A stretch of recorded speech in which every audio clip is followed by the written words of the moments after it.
মৰি দাও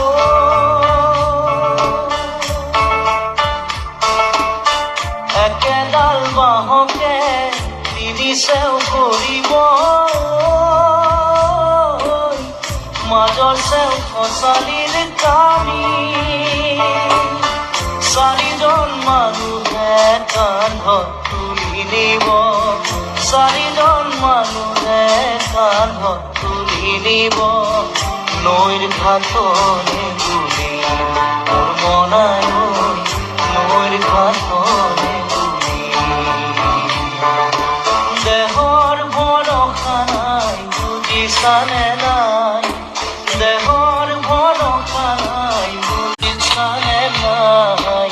আজি ভাবি আছো কবতো